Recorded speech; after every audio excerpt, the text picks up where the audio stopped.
You can't even turn me on. How can you afford me? My wife of 16 years told me after I found out she is doing OnlyFans, now she's on her knees. All right, Reddit, so picture this. Tuesday night, pasta cooling, and her wife of 16 years strolls by, drops, "You can't even turn me on. How could you afford me?" Like she's reading traffic updates, then keeps walking. Inspirational stuff.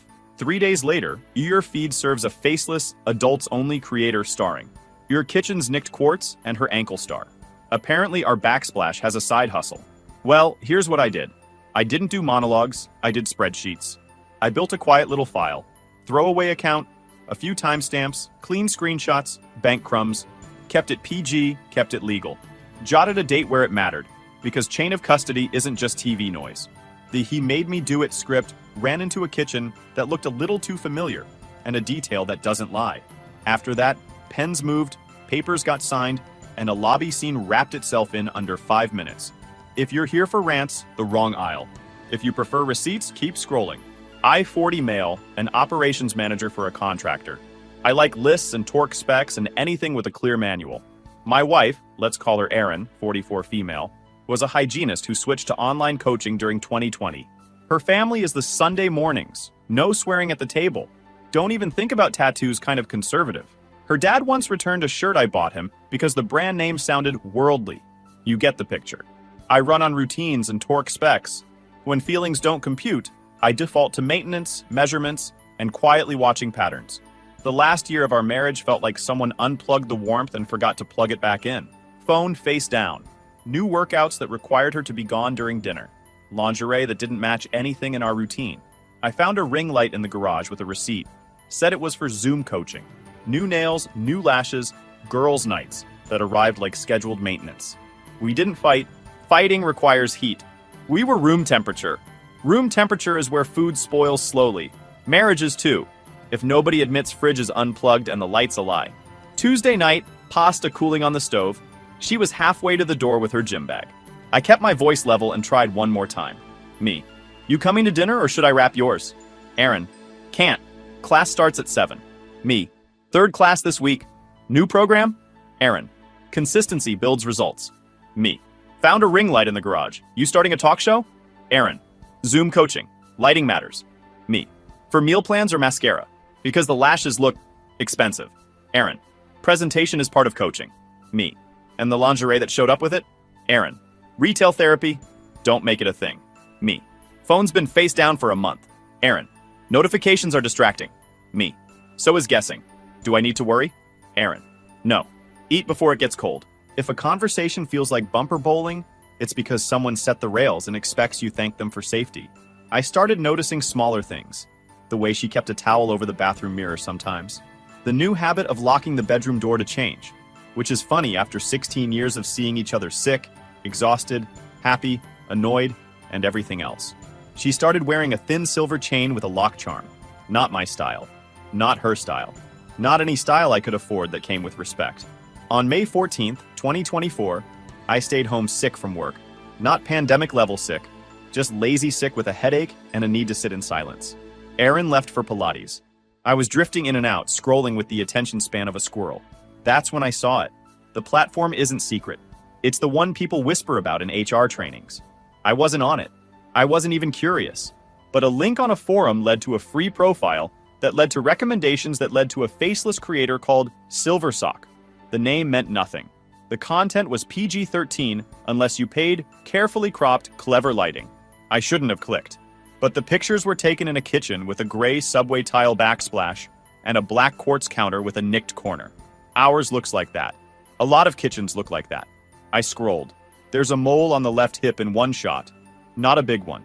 A tiny dot that I know because my hand has brushed it 1,000 times. But familiarity plays tricks.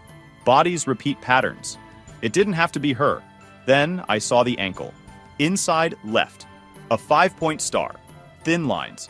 The kind you get at a mall shop when you're 21 and regrettably brave. Erin got that tattoo before I met her. Her dad pretends not to see it. She hides it in flats on holidays. I locked my phone so hard it might have squeaked. Denial isn't a plan. It's a waiting room with magazines where you pretend time fixes things while nothing gets repaired. I didn't confront her. I'm not a slamming the door guy. I'm a spreadsheet guy. I made coffee. I wrote odd purchases on a legal pad and listed out the ring light, tripod, new phone case, new lingerie, the cashback card she insisted on, the new password I didn't have to our streaming account. I put Silver Sock at the top and drew a box around it. Once the box exists, the problem is real. All that's left is measuring, labeling, and letting the numbers convict gently. For 3 weeks, I watched. Not her. The account. I made a burner email and signed up. $10 a month. It felt gross.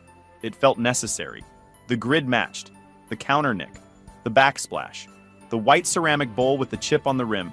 The torch lighter on the counter from when I made creme brulee last Christmas, which was either adorable or the saddest thing anyone has ever read. I saw a photo where a lock necklace sat against a collarbone I know. The star on the ankle confirmed it in a video snippet that showed feet walking across our hallway runner. You know the sound of your own house. I sat in my truck during lunch and listened to the fan whine on low. I counted how many times the account posted, and then looked at our joint calendar to see where she was when the content went up. I matched girls' night with a live stream timestamp. I watched the lies line up like soldiers at attention. Lies look random up close. Zoom out, and you hang them like studs on 16-inch centers and start framing truth. I didn't have proof with a face. She kept everything cropped. That's how a lot of them do it. Protect the identity. Build the illusion. Don't give away the one thing that kills the deniability. That night she rolled in late. Chirpy and casual, like nothing was off. I kept my face neutral, and the questions small. She still thought I knew nothing. Me. How was girls' night? Aaron. Loud. Board games and carbs. You'd hate it. Me. On a Wednesday too? Busy week. Aaron. We're trying to be consistent. It's a thing now. Me. Calendar says you were offline 8 to 10. Must be some party. Aaron. We did a phone-free rule. Quality time. Me. Funny. The ring light was still warm when I grabbed a wrench. Aaron. I had a quick client check-in before I left. Form video. No big deal. Me. Door was locked. Aaron. Sports bra change. You act like I'm plotting a heist. Me. Need any help filming those form clips? Aaron. No. I keep it tight and cropped for privacy. Me. Smart. Faces complicate things. Aaron. Exactly. Now can we not interrogate dinner? I told her sure. No interrogation, and scraped plates into the trash. She kissed the dog, not me, and went to shower. I sat at the table, wrote the time range in my notebook, and drew a box around it. Phone face down. Ring light warm. Offline from 8 to 10. When the water shut off, I set 2 alarms. One for her next girls' night, one for the platform's usual live window. I didn't need a fight. I needed the last missing piece. Then I turned off the kitchen light and let the house go quiet. Facts first. Fire later. Fire later meant attorneys, not gasoline. I wanted outcomes survive daylight, not stories that win claps and lose in court. That night, I labeled a manila folder reality check and slid in printouts, dates, balances, and her own words.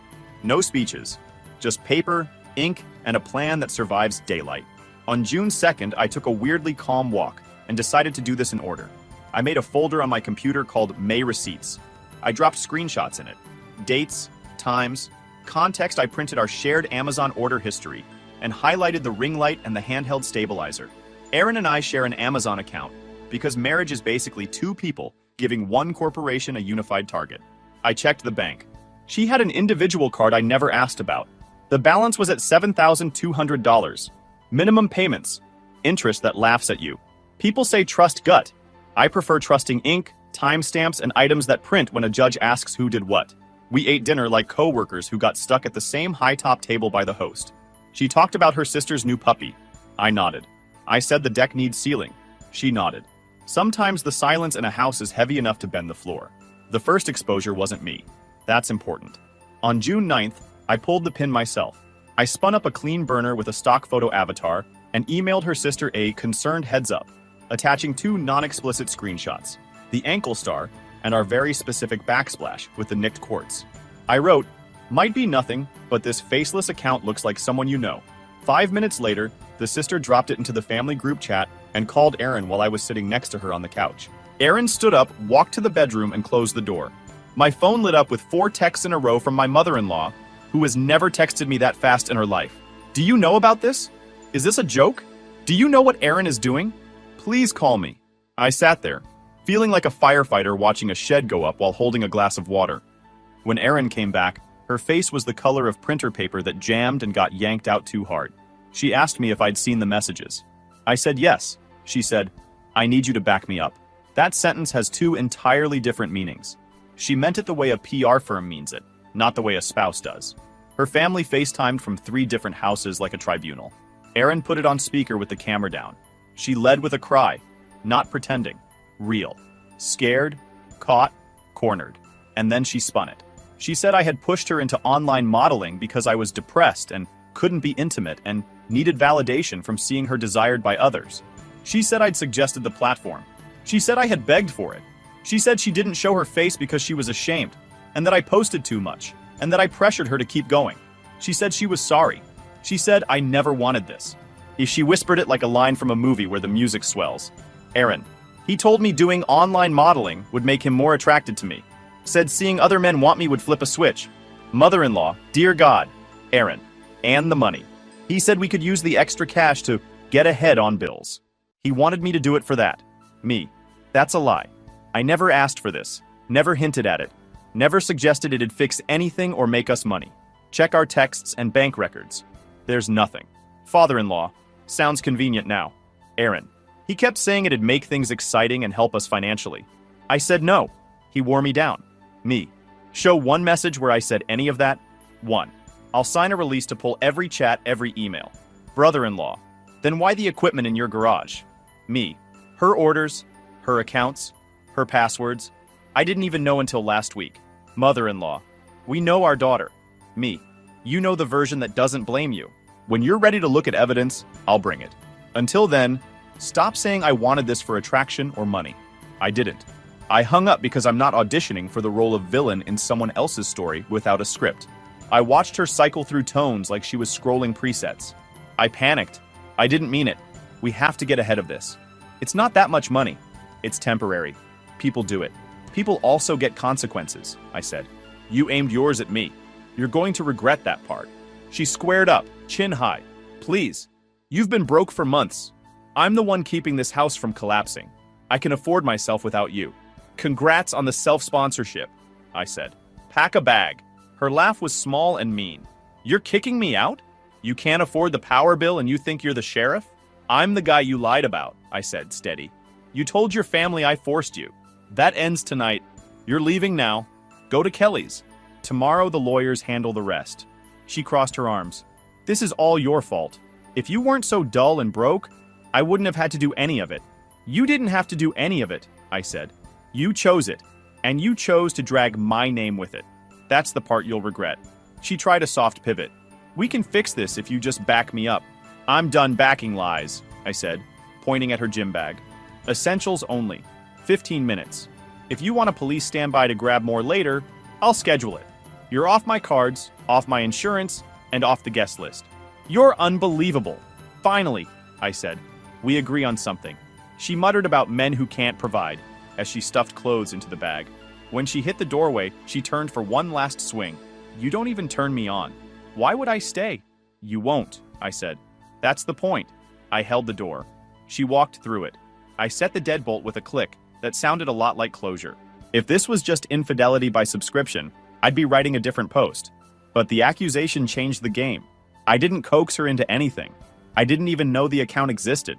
She aimed the blame at me because it was convenient, because it bought her sympathy from a family that would disown her faster than a smoke alarm chirps at 3 a.m. She threw me under a bus and tossed in the toolbox. So I planned. The idea came from a simple place. She had kept her face hidden. Her family had plausible doubt.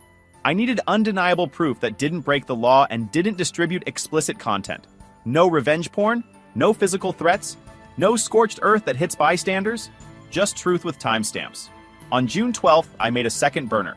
New email, new name. I uploaded a generic avatar and subscribed to Silversock again. I started messaging like a dozen other faceless fans do. Compliments that don't take a lot of oxygen. After a week, I sent a tip. Small. The kind you do to show you're real. Creators talk about whales. People who tip huge. I tested numbers like an angler tests lures. 20, 50, 100. I asked custom content questions that were specific but not illegal or creepy. I stayed on the no face shown side of the fence because I needed to be the guy who doesn't ask for the things she refuses to do. Until I was. On June 23rd, I messaged, I'll pay for a private stream. Clean. No face. Just want the chain with the lock. Can you do it today? She said yes. Price point, time window. She sent a calendar invite within the platform for the next evening at 7:30 p.m. Meanwhile, I took care of my part. I moved my direct deposit into a new individual account. Legal. People do it in separations all the time. I called the bank and removed her authorized user privileges from a card that was in my name. Legal. I did not drain our joint account. I'm not stupid. Judges frown hard at that. I set up a meeting with a family law attorney and walked him through what I knew. He listened, took notes, and told me something simple. Collect facts, not feelings. He also told me to avoid sharing explicit content with anyone, ever. If you need to prove identity, use non-explicit identifiers, he said. Good, because I already planned to. On June 24th at 7:30 p.m., I joined the private stream as New Guy with Money. She wore the lock chain. I asked to see the star on the ankle. She obliged, like a robot following a macro. The chat log counted minutes. At 7:43 p.m., I said, I will tip $5,000 if you do a 5-second face reveal, with today's date written on a note card. No nudity, just your face. One time, I won't screen record. Which, for the record, I didn't. I had already decided I wasn't distributing anything explicit, and I wasn't going to lie in a way that made me an actual criminal. But I could take a screenshot of a non-explicit face with a date if she agreed to it. She hesitated. The chat box stayed blank. She replied, I don't do face. I said I understood. I tipped $500 anyway. Then I said, I'm serious about the 5. I like connecting to a person. I requested she hold a note card with the date and write SS on it. I typed the exact date, June 24th, 2024. Entirely PG, I added. No explicit content, just identity. Your call. She left for 2 minutes. The camera aimed at the ceiling. Fans hum loud when the rest of the house is quiet. When the camera returned, she framed from shoulders up, bare collarbone, lock chain visible. She held a note card, 624-24SS. Her face filled the frame. My wife looked into the lens and blinked once like she was trying to see who she was becoming in the reflection. Click. I tipped what I promised. Not 5. Because here's a truth. The platform caps tips in one chunk, and I wasn't sending money I couldn't legally recover. I tipped $2,000 in increments because I wanted the message logs, the timestamps, the proof of agreement. Then I changed my plan. I told her I'd send the balance later that week. She said okay and sent a heart emoji in the chat. I logged off. 30 minutes later, my phone rang. Kelly's number flashed. I answered. Aaron, transfer me $500. My card's due tonight. Me. Your card, your bill. Aaron, you still live in the house? You benefit? Contribute? Me. I cover the mortgage and utilities. Your personal debt isn't on that list. Aaron, stop being petty. I can afford myself without you. I'm just avoiding a fee. Me. Then afford yourself. Aaron, unbelievable. This is why I had to do it. You're broke and boring. Me. You chose it. The fee's yours too. Aaron, send it. Now. Me. No. Handle your own balance. I hung up and logged the call time. The next day, her family went full church camp damage control. They invited her to a talk. I wasn't included. An hour later, my phone lit up. Mom. Speaker. Tribunal mode. Mother-in-law. You filthy, manipulative piece of trash. How dare you push our daughter into that? Father-in-law. You sicken me. Using her for your own sick fantasies and then hiding behind marriage. Brother-in-law. You're done with this family. Don't come near our house. Don't text. Don't breathe in our direction. Me. I didn't push her into anything. I never suggested it. Never wanted it. Didn't even know until last week. Pull our texts. Pull the bank records. I'll sign whatever. Facts beat stories. Mother-in-law. Save your lawyer talk. She told us everything. You're a parasite. Father-in-law. If you have any fear of God, confess publicly and step down from influencing her. Brother-in-law. If you show your face here, I'll make you regret it. Me. When you're ready to look at evidence instead of curses, call me. Until then, stop lying about me. I hung up. She came home later, quiet and puffy-eyed. I told them the truth about you pressuring me. She said, truth, as in the story that keeps her halo straight. I said nothing. Silence scares people who expect a fight. On June 27th, I finished gathering what I needed. The non-explicit face photo with the date. The message logs where she discusses rates and dates with multiple fans. The tip history with my fake account name, and the face reveal request, PG-only language, the shipping confirmation of the ring light, and a copy of our joint calendar showing her girls' nights overlapping with scheduled streams. I printed everything. On paper, it looked less like a moral failing and more like a project timeline. I created a new email with my second burner. The subject line read, For your awareness. No threats, no color commentary. In the body, I wrote 2 sentences. Attached is information that clarifies who chose to do what. I sent 1 email to 3 people. Her father, her mother, her older brother. No neighbors, no social, no links to anything behind a paywall. No explicit shots. A clean packet any lawyer could read without needing to bag their face. 1 PG face photo holding a note card with the date and SS, chat logs showing she set her own rates and boundaries, timestamps that lined up with girls' night, and the Amazon receipts for the ring light and stabilizer. Subject line, for your awareness. Body, this clarifies who chose what. Please stop accusing me. 15 minutes later, the phone buzzed. Father-in-law. I answered. Speakerphone hiss, dishes clinking, TV muted badly. It felt like they'd staged a family board meeting over casseroles. She's here. We've seen enough. For the sake of our family's reputation, you will not tell anyone. Not church, not neighbors, no one. Mother-in-law in the background. Guard the testimony. Then him again. Also, she's not staying the night. Come get her or arrange something. Not your shuttle, I said. She can go to Kelly's. I keep it quiet if my name stays out of your story. If anyone says I forced it again, I answer with dates and screenshots. He stiffened. Do not involve the elders.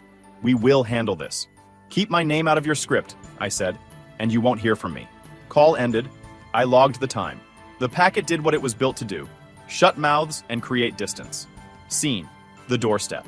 10 minutes after the family call, she was on my porch, keyed up like a wrestler walking in without an entrance theme. Hoodie, jaw tight, eyes glassy. You're a coward, she said, hiding behind emails and evidence. I'm divorcing you. Already moving, I said. Papers are in process. Good. I don't need a cent from you. I can afford myself.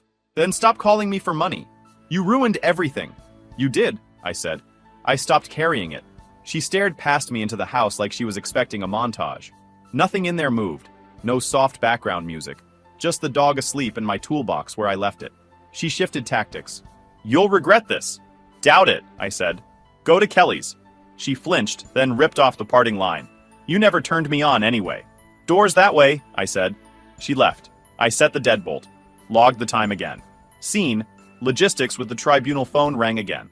Father-in-law, clipped, like he'd practiced the phrasing in the mirror. We will box her things. You will not discuss this outside the family. Keep my name out of it, I said, and I stay silent. That's the deal. He paused. You could hear the TV finally get fully muted. Understood. The night ended in emails. I confirmed a police standby window for her to pick up anything bulky later. I wrote out the ground rules my attorney likes. Communication through counsel. No joint purchases. No new debt in the other's name. No access to each other's devices. Paper trail started and stayed clean. Her text came in at 10:18 p.m. Don't bother sending anything. I don't want it. I wasn't offering. Scene. The filings I filed in early July. No theatrics. Standard petition. No fault box checked. Request for exclusive use of the house while the case was pending. Mutual restraining orders on property transfers. Discovery notices out day 1. Temporary orders hearing took 20 minutes because my side came with a binder and her side came with vibes. Her claim that I pressured her died fast once my attorney slid the chat logs across the table. They showed her setting rates, refusing faces until the note card deal, and confirming the date. Every line had timestamps. No nudity, no distribution. The judge didn't even look bored. She looked relieved it wasn't messier. We mediated in August. Her lawyer tried the support angle. Mine countered with her brand income claims versus actual deposits, plus her personal card debt being exclusively hers. We added a non-disparagement clause both ways. She wanted a cash payout. I wanted an exit. We landed on this. No alimony. She signed a waiver after counsel. Each keeps their own retirement. No QDROS. I keep the house. Mortgage stays with me. She keeps her car, her clothes, her equipment, and the storage unit she already rented. Joint account split down the middle. As of filing date, documented. Her personal card debt and any platform-related taxes are hers. Mutual non-disparagement. Mutual block on social. No public statements. Standard confidentiality on the agreement terms. She left the room not admitting anything. I walked out with keys that already belonged to me. Final decree hit in late September. Clean signatures, no extra hearings. I set a calendar reminder to change every password that wasn't already changed and to rotate the home locks just to make it formal. I put the signed decree in the same drawer as the car title. It looked right there. What doing well looks like isn't a yacht. It's boring, which is perfect. Direct deposit hitting a bank that only I log into. Credit score climbing like a truck in low gear. House quiet and paid on time. 40 hours a week without the extra job of catching lies. The gym got my consistency instead of my confusion. I ate in my own kitchen without scanning the backsplash.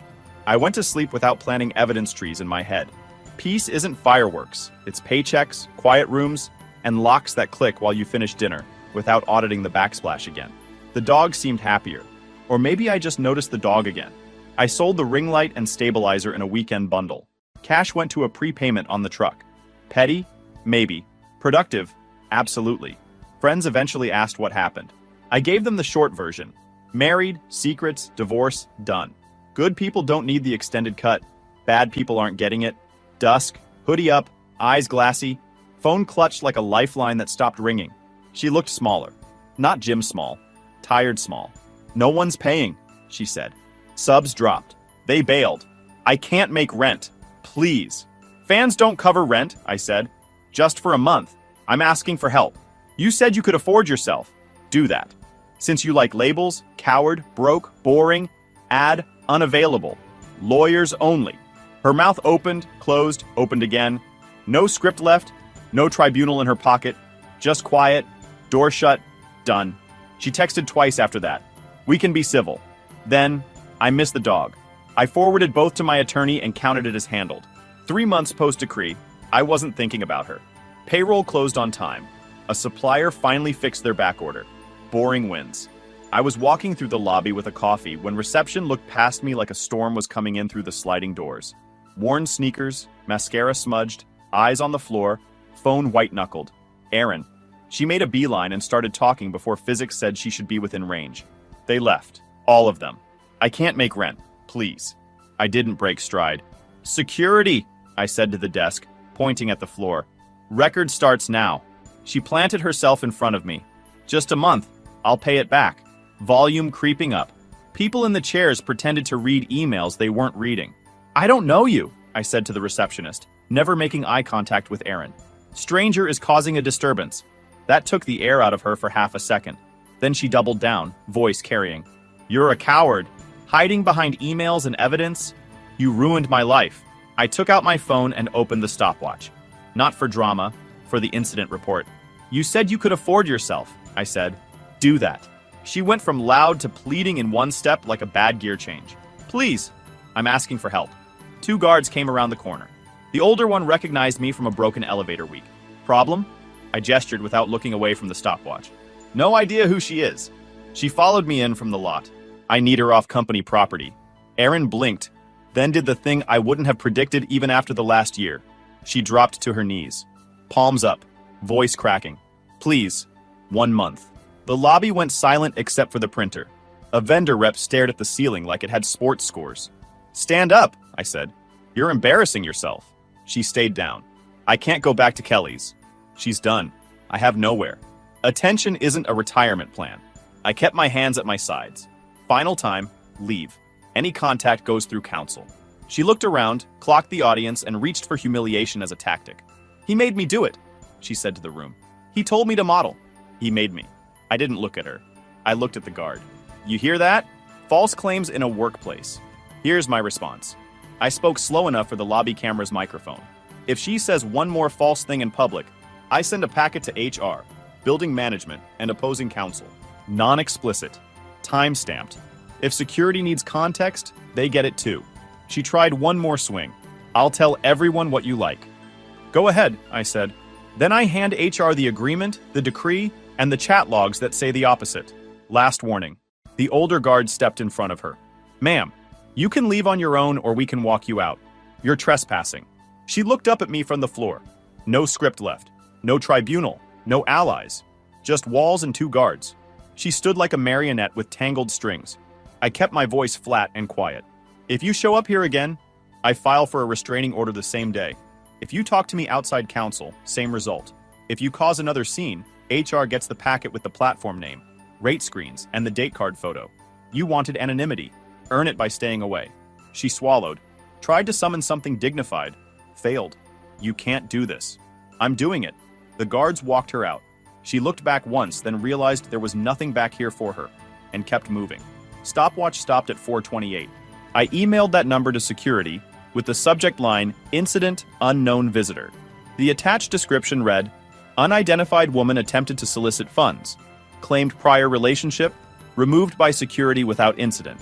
No further contact authorized. HR likes clean nouns. YouTube just dropped this new hype feature. If you're hooked on this story, smash that hype button. It tells YouTube this video deserves to blow up, and it keeps even crazier stories coming your way.